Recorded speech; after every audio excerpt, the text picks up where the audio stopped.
Padre, praise be to God our Father. Praise be to him.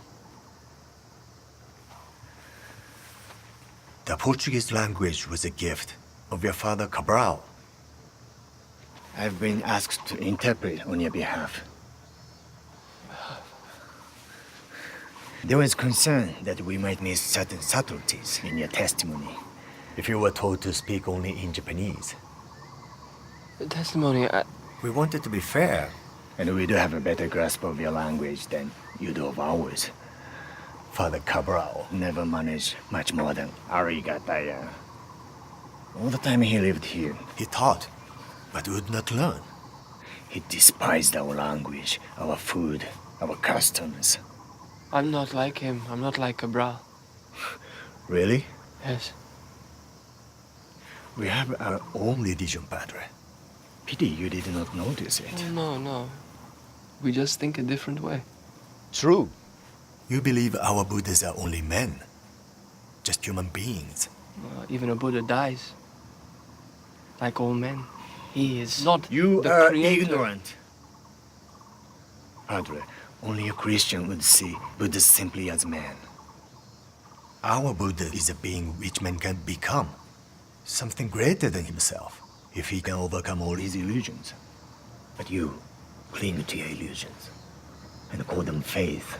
No, you don't understand. If any man follows God's commandments, then he can live a peaceful and joyous life. I do understand. Padre, it is perfectly simple. Korobu.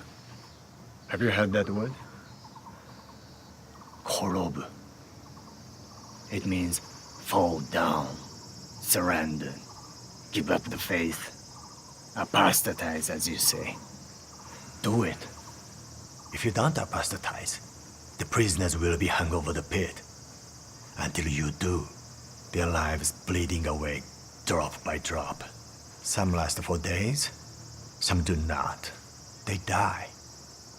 They tortured fathers Poro and Casolo over the pit. Have you heard of them? There was one called Pedro too, and Ferreira, of course. Ferrer? Did you know him? I've heard of him. No doubt. He's well known all over Japan now. The priest with the Japanese name and the Japanese wife. I don't believe you. You can ask anyone. People in Nagasaki point him out and marvel. He is held in great esteem now, which I believe is why he came here in the first place.